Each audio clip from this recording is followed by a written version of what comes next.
Hello दोस्तों, कैसे हैं आप लोग। तो लास्ट क्लास में मैंने आपको थोड़ा सा इंट्रोडक्टरी पार्ट बताया था, कार्टेशियन प्रोडक्ट के बारे में बताया था आपको। और आपको मैंने ऑर्डर्ड पेयर, ये सब रिलेशन फंक्शन बताया था मैंने। तो लास्ट क्वेश्चन जो था वो जो मैं बता रहा था कार्टेशियन प्रोडक्ट में, तो यहाँ पे मैंने आपको ये जो है रिफ्लेक्सिव, सिमेट्रिक और ट्रांजिटिव। तो सिमेट्रिक में ये गलती हो गया था कि सिमेट्रिक में 1 1 हो गया, 2 2 हो गया, 3 3 हो गया, 1 2 का क्या हो जाएगा 2 1, है ना। सिमेट्रिक में क्या होता है 1 2 का 2 1 हो जाता है, ठीक है। 1 3 का क्या हो जाता है 3 1 हो जाता है, ठीक है। तो सिमेट्रिक में ये होता है 1 1 भी होता है सिमेट्रिक, 1 का 1 अपोजिट, 2 का 2 अपोजिट, 3 का 3 अपोजिट। तो ये थोड़ा सा मैंने मिस्टेक कर दिया था लास्ट क्लास में, तो मैंने सोचा कि कहीं आप लोग कंफ्यूज नहीं हो जाए, इसी के लिए मैंने सोचा कि पहले आपको बता दूं। ओके, ठीक है। तो अभी हम लोग सॉल्व करेंगे, ठीक है। अभी हम लोग सॉल्व करेंगे क्वेश्चन नंबर 1 का थर्ड और फोर्थ पार्ट, ठीक है। बहुत ध्यान से देखिएगा क्वेश्चन को, ठीक है। बहुत ध्यान से क्वेश्चन को देखिएगा, क्योंकि बहुत ही इम्पोर्टेंट क्वेश्चन है और बहुत ही कंसेप्ट के साथ मैं आपको बताऊंगा, बहुत ही कंसेप्चुअल में बताऊंगा, ठीक है। तो बहुत ध्यान से देखिए। Relation R is a set, set आपको दिया हुआ है, ठीक है ना। ए इज इक्वल टू 1 2 3 4 5 6, ठीक है। और R is equal to x y, x comma y, ठीक है। Such that y is divisible by x, y is divisible by x। मतलब आपको समझ में आ रहा है कि y जो है वो x से डिविजिबल है, ठीक है। तो ये आपका कौन सा फॉर्म हो गया, ये आपका हो गया कौन सा फॉर्म, सेट बिल्डर फॉर्म। क्या हो गया, सेट बिल्डर फॉर्म। तो इसमें आप ज़्यादा विजुअलाइज नहीं कर पा रहे, ठीक है ना। तो विजुअलाइज करने के लिए आप इसको क्या कीजिए, रोस्टर फॉर्म में कन्वर्ट कर दीजिए, तो आप इजीली विजुअलाइज कर सकते हैं, ठीक है ना। तो देखिए आपका x कॉमा वाई है, y is divisible by x। आपका टोटल एलिमेंट क्या है 1 से लेके 6, इससे बाहर तो जाएगा नहीं, ठीक है। तो अगर आप y, है ना, वो x से डिविजिबल है, तो y 1 हो गया, है ना। तो y 1 से डिविजिबल है, y 2 ये भी 1 से डिविजिबल है, y 3 ये भी 1 से डिविजिबल है, y 4 ये भी 1 से डिविजिबल है, y 5 ये भी 1 से डिविजिबल है, y 6 ये भी 1 से डिविजिबल है। ये हो गया। फिर y क्या ले लीजिए, ये तो हो गया 1 2 3 4 5 6। अब देखिए यहाँ पर 2, है ना। तो ये y2 है, तो ये क्या है 2 से डिविजिबल है, y4 ये भी 2 से डिविजिबल है, y6 ये भी 2 से डिविजिबल है। ख़त्म हो गया। अब देखिए 3, y3 ये 3 से डिविजिबल है, y6 ये भी 3 से डिविजिबल है। अब बताइए 4, है ना। तो y4 ये तो 4 ही से डिविजिबल होगा, y5 ये भी 5 से डिविजिबल होगा, और y6 ये भी 6 से डिविजिबल होगा। तो ये जो आपका आया, है ना, ये पूरा आपका क्या आया, ये पूरा एक सेट बन गया आपका, ठीक है। और ये क्या हो गया आपका ऑर्डर्ड पेयर हो गया, ठीक है। तो ये आप इसको R लिख सकते हैं। अब आपको ये सेट के अंदर देखना है कि ये क्या ये रिफ्लेक्सिव है, क्या ये सिमेट्रिक है, ठीक है। रिफ्लेक्सिव, सिमेट्रिक, ट्रांजिटिव, ठीक है। क्या ये रिफ्लेक्सिव है, क्या ये सिमेट्रिक है, क्या ये ट्रांजिटिव है। आप समझ रहे हैं जो मैं आपको समझाने का कोशिश कर रहा हूँ, ठीक है। देखिए बहुत ध्यान से। तो रिफ्लेक्सिव में मैंने क्या बताया था कि उस वो होना चाहिए आपका आइडेंटिटी मैट्रिक्स, मतलब कि ए कॉमा ए समझ गया ना आप। मतलब कि इसका बोलने का मतलब है कि इसका जो बी है वो भी ए होना चाहिए। तो वो कौन कौन सा सेट है 1 1, 1 1 आ गया, कहाँ गया 2 2, 2 2 आ गया, 3 3 दिख रहा है आपको, 3 3 दिख रहा है, 4 4 दिख रहा है, 5 5 दिख रहा है, 6 6 दिख रहा है, ठीक है ना। और इसके अलावा ये सारा एलिमेंट इसके अंदर है रिफ्लेक्सिव के अंदर। तो बोलने का मतलब है कि आइडेंटिटी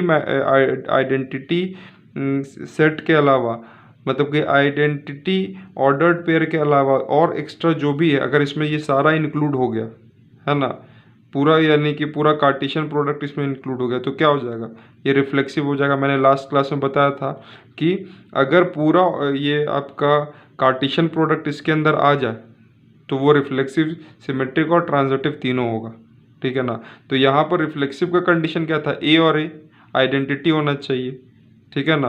तो यहाँ पे ये वाले सेट के अंदर आर के अंदर 1 1 2 2 3 3 4 4 5 5 6 6 है, सब कुछ है, ठीक है ना।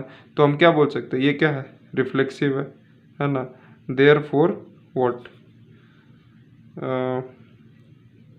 आर इज रिफ्लेक्सिव, समझ में आ रहा है, ठीक है। अब इसको ऐसे हम लोग लिखते हैं कि आर जैसे इसको तो मैंने सेट बोलते हैं आपको, इसको किस में कन्वर्ट कर दिया मैंने, का रोस्टर फॉर्म में इसको कन्वर्ट कर दिया, तो इसमें ज़्यादा दिमाग लाने की ज़रूरत नहीं, वो ऐसे ही आपका डायरेक्ट आंसर आ जाएगा। आपने सारा सेट लिख दिया तो आंसर आ ही जाएगा। जहाँ पर हम रोस्टर फॉर्म में नहीं कन्वर्ट कर पाते वहाँ हम लोग थोड़ा सा थ्योरी लिखते हैं, ठीक है। तो ये आप यहाँ पे सिमेट्रिक देखिए, सिमेट्रिक का मैंने क्या बताया कि अगर 1 यहाँ पर क्या क्या 1 1 है ना, ओके, 1 2 1 2 का तो 2 1,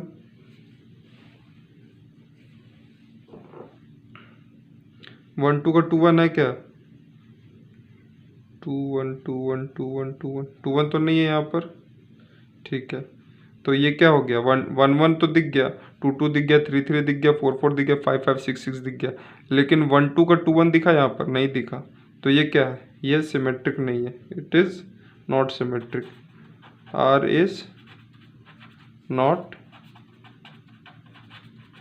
सिमेट्रिक, ओके।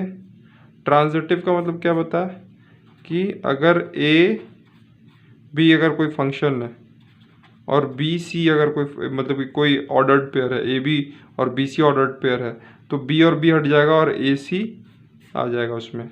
तो जैसे 1 1 है ना, तो 1 1 1 है, तो फिर उसके बाद 1 2 है, ठीक है ना। तो ये 1 1 बीच में उड़ गया तो 1 2 बचा, ठीक है। तो ये मेरे को दिख रहा है। अब जैसे 1 1 है और 1 3 है ना, तो 1 1 1 बीच में उड़ गया 1 3, तो 1 3 है यहाँ पर सेट में। उसी तरह के 1 4 1 5 1 6, ठीक है, यहाँ तक क्लियर। अब यहाँ देखते हैं 2 2 है, तो 2 यहाँ 2 2 उड़ गया 2 4, तो 2 4 यहाँ मेरे को दिख रहा है, फिर 2 6 भी यहाँ पे दिख रहा है, ठीक है। तो ये भी हो गया, 3 3 है, तो ये तो ट्रांजिटिव हो गया, ठीक है ना, ओके। तो यहाँ पे देख लीजिए 3 3 है, 3 6 है, तो 3 6 मेरे पास है यहाँ पर, ठीक है। 4 4 है, ठीक है। तो और कहीं आपको वैसा कुछ दिखा 4, नहीं वैसा 4 नहीं दिखा मेरे को, तो 4 4 है, ठीक है। 5 5 है, 6 6 है, तो ये क्या हो गया आपका, देयरफॉर आर इज ट्रांजिटिव, ठीक है। तो ये रिफ्लेक्सिव है और ट्रांजिटिव है, लेकिन क्या सिमेट्रिक नहीं है, ये सिमेट्रिक नहीं है। क्वेश्चन नंबर 3 का सॉल्यूशन हम लोग एक बार चेक कर लेते हैं, 1.1 का 1 का थर्ड,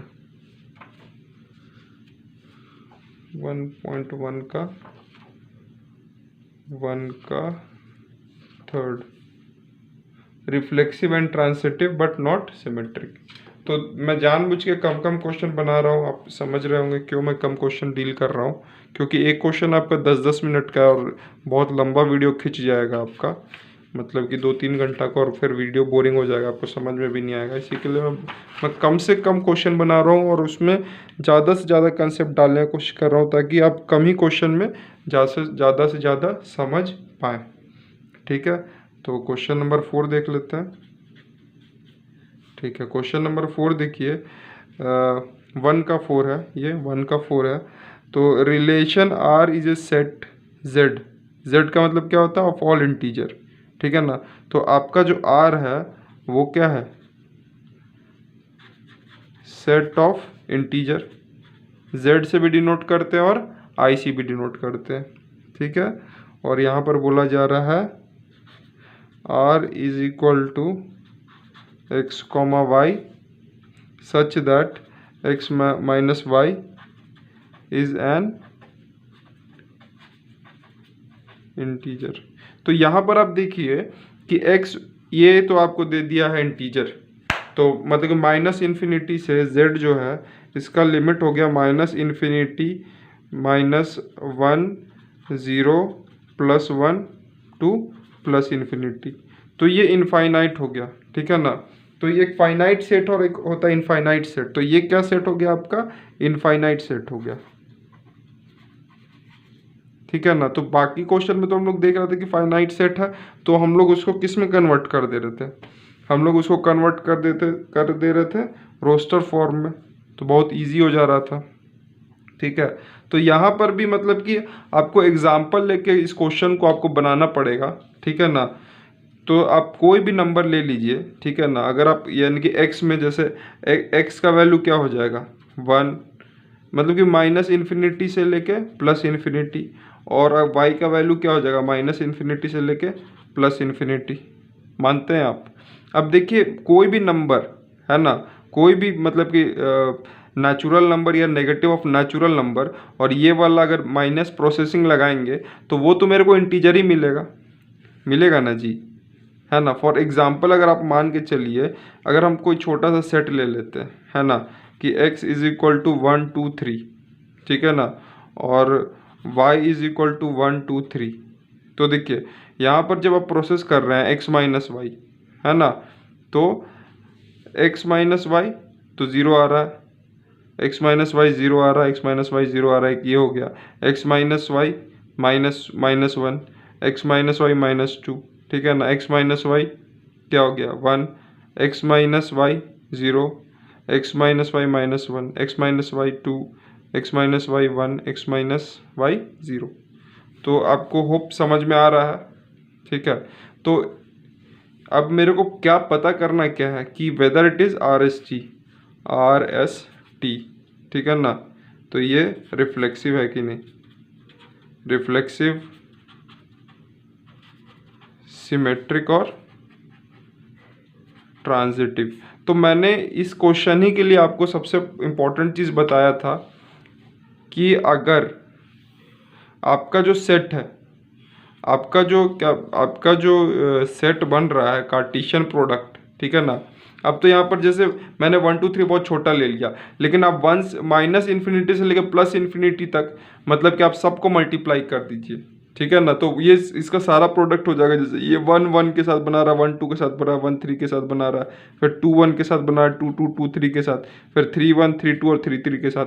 वैसे ही माइनस इन्फिनिटी से प्लस इन्फिनिटी हर नंबर के साथ बनाएगा। तो आप उसका रेंज देख रहे हैं ना, कितना ज़्यादा उसका रेंज है कि उसमें सारा एलिमेंट आ जा रहा है। तो मैंने बोला था कि अगर कार्टेशियन प्रोडक्ट अगर आ गया किसी भी सेट का, ठीक है ना, तो वो रिफ्लेक्सिव भी होगा, सिमेट्रिक भी होगा और ट्रांजिटिव भी होगा, ठीक है। तो आप देखिए कि रिफ्लेक्सिव का क्या कंडीशन होता है कि उसमें 1 1 होना चाहिए, 2 2 होना चाहिए, 3 3 होना चाहिए। तो आपको जब पता है कि इसमें इनफाइनाइट जो आपका जो क्या बोलते हैं ऑर्डर्ड पेयर बनेगा वो इनफाइनाइट बनेगा, तो इस तरीके का बहुत सारा बन जाएगा, माइनस इन्फिनिटी से लेके प्लस इन्फिनिटी तक बन जाएगा, ठीक है। तो हम क्या बोल सकते हैं कि therefore R is what, reflexive, ठीक है। सिमेट्रिक का मैंने क्या बताया था कि 1 2 है तो 2 1 होगा, ठीक है ना, 3 1 है तो 1 3 होगा। उसी तरीके से अगर माइनस इन्फिनिटी से प्लस इन्फिनिटी में तो वैसा सारा सेट आ जाएगा। तो हम क्या बोल सकते हैं, R इज सिमेट्रिक, ठीक है। सारा एलिमेंट आ गया, है ना। इसमें पूरा कार्टेशियन प्रोडक्ट आ गया, इसमें पूरा क्या आ गया, कार्टेशियन प्रोडक्ट, है ना, मतलब कि A क्रॉस B, तो उसका सारा ऑर्डर्ड पेयर आ गया, तो ये रिफ्लेक्सिव होगा। इसमें भी कार्टेशियन प्रोडक्ट हो गया ए क्रॉस बी, तो इसमें सारा ऑर्डर्ड पेयर आ गया, तो सारा ऑर्डर्ड पेयर इसमें मिल जाएगा, तो ये सिमेट्रिक हो जाएगा। ट्रांजिटिव मैंने क्या बताया था कि 1 2 है, 2 3 है, तो 1 3। तो आप जान रहे हैं कि कार्टेशियन प्रोडक्ट में तो कार्टेशियन प्रोडक्ट में सारा ऑर्डर्ड पेयर होता है, ठीक है ना, इसमें कोई लिमिटेशन नहीं दिया है ना, क्योंकि आपको z जब दे दिया, z सेट ऑफ इंटीजर दे दिया, इंटीजर मतलब कि इनफाइनाइट, इसमें कोई बाउंडेशन है ही नहीं, ठीक है ना। तो फिर ये क्या हो जाएगा, ये क्या हो जाएगा, ट्रांजिटिव भी हो जाएगा, ट्रांजिटिव भी हो जाएगा। Therefore it is reflexive plus symmetric plus transitive. तो अगर ये तीनों को जोड़ देंगे तो ये क्या हो जाएगा, इक्वी वैलेंस, ठीक है। तो आई होप आपको समझ में आया होगा। तो इसको मैं नेक्स्ट लेक्चर में कोशिश करूँगा कि इसको और भी कोई दूसरे मेथड से बताने की कोशिश करूँ, है ना। और भी मेथड होता है तो मैं देखूंगा वो मेथड से भी, लेकिन आपको समझ में आना चाहिए। मेन इंपॉर्टेंट है कि आपको जब समझ में आएगा क्वेश्चन तभी आप एग्ज़ाम में परफॉर्म कर पाइएगा। जब क्वेश्चन रटा रटाया नहीं होना चाहिए, आपको लॉजिकल क्लियर होना चाहिए, क्योंकि ये मैथमेटिक्स पेपर है और मैथमेटिक्स पेपर में सिर्फ लॉजिक काम करता है। आपका दिमाग कितना शार्पली रन करता है, तो उसके लिए आपको कुछ थ्योरेटिकल पार्ट पता होना चाहिए। मैथ्स में कुछ है इसमें, मतलब कि फॉर्मूला ये सब दिमाग में रहेगा तभी, मतलब कि औजार इंस्ट्रूमेंट आपके पास रहेगा तभी आप मैथ्स में परफॉर्म कर पाइएगा। तो ठीक है, इसका आंसर देख लेते हैं। 1 का 4 का आंसर, 1 का 4 रिफ्लेक्सिव, सिमेट्रिक एंड ट्रांजिटिव। तो ये तीनों कंडीशन फुलफिल कर रहा है। होप आपको ये वीडियो पसंद आया होगा। तो please like, subscribe and share, और मैं कोशिश करूँगा और अच्छे से आपको समझाने का, ठीक है। तो अगर आप लाइक, सब्सक्राइब और शेयर कीजिएगा तो मैं और मेहनत करूँगा। Thank you very much.